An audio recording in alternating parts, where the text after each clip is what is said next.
Alright guys, it is time for a May wrap-up, although I'm approaching it from a different perspective this time around. I find that I don't love just doing straight-up mini reviews. I like more, I think, the idea of doing it from a recommendations point of view, which means I might not give in-depth synopses on each of these books or go into detail how I felt about them. I do have reviews for a fair bit of this, and I do vlog everything I read, so I will have in the link in the cards, I will put in my vlogs, I will put in any of the reviews that are relevant for this book talk, and I've also, instead of organizing it by ranking or by the order I read them, I've kind of grouped them together, and I'll have everything in the description below, so you can kind of click on timestamps for the category or books you are interested in, because that's my goal here. I want to recommend to certain people the books I've read this month, and because even if I didn't love a book, I think I could figure out how to get that certain audience to be like, oh, but that might be the book for me, because that's, I feel like, what we're all here to do. I mean, I'm definitely the friend who's like, oh, you need to read this book, this is totally the book you need to read, and I probably came to BookTube so my friends could, have a little bit of space from all of that. So the first category I wanted to go into were short story collections. For some reason this month I decided I really wanted to explore this genre or space, and so I read 3 short story collections. They actually all were sci-fi short story collections. The first one I read was Her Body and Other Parties, and I do have a full review for this one, and this is for people who want creepy, eerie, haunting, weirdly structured short stories that are also very feminist. They come from a very female body perspective. Her Body and Other Parties, it's about how a female's body interacts with other people, itself, other things. It's a really interesting collection. I really like it, and I went into detail in that review. But if you like eerie, creepy, just this removed from reality stories, this is something you should probably dig into. And for all of these short story collections, a fair bit of the stories in the collections are usually available in some way for free online, so you can go check that out and, maybe get a taste. I will say Her Body and Other Parties definitely has the most diverse, structurally different stories. So it's not necessarily true that if you read one story, you will love them all. It's definitely a wide variety of content there, which I thought was a plus. And the next short story collection I read was The Assimilated Cuban's Guide to Quantum Santeria by Carlos Hernandez. This one's just a pleasant sci-fi short story collection with a very prevalent and awesome Latinx lens. So if you're looking for more culture in your science fiction, you should pick this one up. They're not very depressing sci-fi stories either. They're just lovely sci-fi stories. Some I definitely loved more in the latter end of the collection. And I think my connection with the Latinx representation really was why I was enjoying my time so much. I remember spending an afternoon finishing the collection and just being so warm and happy. So I don't think I necessarily think that much about these stories, but I enjoyed the stories. So if that's what you want from your short stories, you just want a nice story, you maybe want a different viewpoint of science fiction, these are good bite-sized stories of that type. And then the last one I read, I just put a review up earlier this week, is Exhalation by Ted Chiang, a new favorite collection of stories, just period, short story or otherwise. I go into detail into this review why you should pick it up, but they are thought-provoking, they are well-written, they are engaging. None of the stories overstay their welcome or make you want more. They are all, in my opinion, very well-paced. And so, yeah, you should check out that review. If you liked the movie Arrival, that's the person who wrote the story that inspired that movie. It's that type of science fiction, and it's so wonderful. So yeah, those are the short story collections I read this month. I loved them all for very different reasons, and really, I think you should try and pick up stories from all of them. Short stories are a great way to branch out into science fiction if that's what you're trying to do, but also to get to know different authorial voices. Alright, so the next section I had was, I put them in denser reads, but they also all happen to be what I'd call science fiction. But not all science fiction I read would be dense all the time. It's just, apparently this month, I read what I deem to be denser. The first one I read was the graphic novel Watchmen. So I guess, yes, I know superhero graphic novels, you never know if they're sci-fi or not. I'm still putting it into a denser read category because it is a dense read. There are metaphors within metaphors. There is different types of media.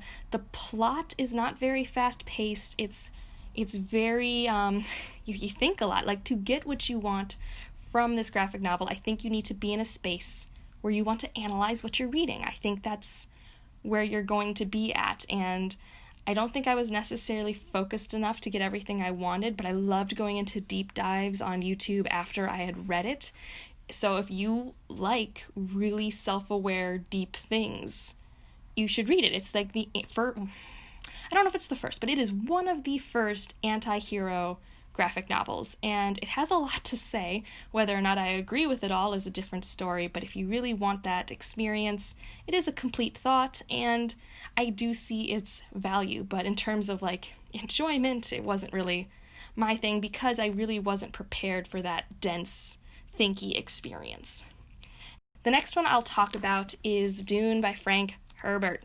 I really like this. This was a reread for me this month, and I particularly want to recommend this to my fantasy readers. So if you really love dense world building, high fantasy, and you really aren't in the sci-fi genre, I would pick this up. This does world building in a way that's really synonymous with what we have going on in high fantasy. So if you're looking to figure that out, you should read this. If you like, Star Wars and want to see where the space opera genre came from, you should read this. There's a movie coming out soon, and if you want to understand the world before the movie, you should read this. Now, that said, this authorial voice will not be for everyone. Its world building is primarily in dialogue. Some people do not connect with the characters. I know some people find Paul, the main character, very obnoxious. I personally don't love Jessica, who is the mother of Paul. I love Duke Leto a lot. But what's also cool is you get to realize where a lot of our favorite tropes come from when you read this book. It also has a fair bit of political intrigue, so if you like that in your stories, if you like following people coming up with their big plans, there's just all of that in here. I wouldn't say there's a lot of plot, but there's a lot of world building, there's a lot of intrigue, and also there's a lot of discussion, and like I said, it's a dense read. You can get a lot out of it, which is why I'm putting it in this category of my recommendations. And the last one I read this month that I put in the same category would be The Memory Police by Yoko Ogawa. I do have a review for this on the channel with my boyfriend. We do a spoiler-free review section and then a spoiler discussion section. This story is about an island with a basically pandemic of memory loss, and not just the memory of the things that are lost, but also the things associated with the things they are lost. And that is a really well-done discussion in this book. But I didn't enjoy this book as much till I started thinking about that discussion and reanalyzing and going deeper into it. And in terms of just reading it for entertainment for the story, it didn't have that tension I associate with typical dystopian sci-fis, which is what this is. But if you read dystopians and you want to experience something that approaches it from a more introspective lens, you should pick this up. It has something to say that we haven't heard yet from other dystopians that have come out in the sci-fi genre. Alright, so now I just want to talk about the 2 YA books I read this month and who I'd maybe recommend them for. The first one I read was Scythe. This one is a world where we have conquered death. And for some reason, instead of focusing on population control from a birth control reproductive standpoint, we are focusing at it from we have sides who kill people off at their own discretion. So, and this is a story about 2 teenagers who are in an apprenticeship to become scythes. So that's the premise, and if you like those dystopian YA books like Hunger Games and Divergent for that concept, like, I don't know, it gave me that same pull-in as those stories, and these characters reminded me of characters from, like, Renegades, that YA series. So if any of that is making you go like, ooh, I want to read this, then you should probably read it. I had a really good time. I only had, like, a few nitpicky things, like the logic of the world a little bit, and, like, one plot point, but for the most part, it was really, like, pleasant. I liked how the world building was done. I don't know, I had a fun time. I also buddy read it. So yeah, I I think you should read it if any of those things speak out to you. I also read the book We Hunt the Flame by Hafsah, Faizal, and I really liked this YA book. I don't know if it does anything groundbreaking in terms of its plot in the YA category, but man, I really like Middle Eastern-based fantasy right now. I think it's just so fun for me, all the different creatures that can be incorporated in, and what I really appreciated that the author did was it used language that made sense without holding our hands, without explaining it every step. Sometimes you had to look something up if you really wanted to know maybe what that article of clothing looks like. I don't know. I just really appreciated that, and it made the book richer than I think the typical YA setting is to me. I guess also it's not medieval Europe YA fantasy, which I'm pretty much saturated with at this point, so yeah, and it's also part of just a duology, so if you just wanted a short series, I really liked these characters, I really liked the world, it was a pleasant time, and sometimes I just like those kind of lighter fantasy reads, and for once this was a world that really did captivate me. Alright, so getting into, though, my meatier fantasies, my adult fantasies, I read Middlegame this month and loved it. I didn't expect to love it. I had no expectations. I knew it was on the Hugo Award list. So, who do I think should read Middlegame? Not everybody. It's got a weird, non-linear, wacky plot that honestly, right now, I don't know if I understand completely. Didn't matter to me, but if you don't like plots that are kind of bananas and weird and maybe don't make complete sense, this might bother you. Now, what sang for me was the relationship between Roger and Dodger, who are twins separated from birth with different aspects of this, what is called the doctrine. And I loved them. I loved mainly their relationship, but I also loved them coming into their powers. It was just so good. This was my first Seanan McGuire, but if you love platonic relationships, like if you liked drift compatibility in Pacific Rim the movie, which I love that movie, if you know a book that is Pacific Rim the book, not just like monsters and robots, like I want the drift compatibility, send it my way, please. Anyway, sorry, tangent, but yeah, that platonic I will die for you friendship, that's what made this book sing for me personally. So if you don't mind a wacky plot, then I think you should read this. If you have read Library at Mount Char, I think you will like this, but not many people I feel have read that book, but it reminded me of the wackiness of that plot. Now, another fantasy I finished this month was the second book in the First Law trilogy, Before They Are Hanged by Joe Abercrombie. It's good. It keeps going along. For those who don't know, the First Law trilogy is, I always say, it's a story about some characters who get together, and it's, the start of a D&D campaign, but you gotta get to the build-up in the first book, and you gotta get the team together. And in the second book, you gotta travel and do things. I don't know. If you don't mind reading a D&D campaign, I guess this is good. It has plot, obviously, but it's really the characters that matter, and I'm only enjoying it so much because I'm listening to the audiobook. So I guess I recommend it as an audiobook, and you really have to know going in that the plot is not traditional, and it's not gripping. But, you really do get invested. It's very hot. It's a very unique way to tell a story. So yeah, that's what I'll say, but honestly there's a lot of people who do better reviews of this trilogy than I do, mainly because I don't love it as much as other people. So if you really are interested in this it is a booktube fantasy baby, you should go check out those reviews. I'm always just it's a solid 4-star series so far. I wish it was 5 because of just the lack of interesting world-building intrigue or plot really sometimes, makes me wonder why I'm reading it, but then when I'm listening to it, I'm like, yes, this is great.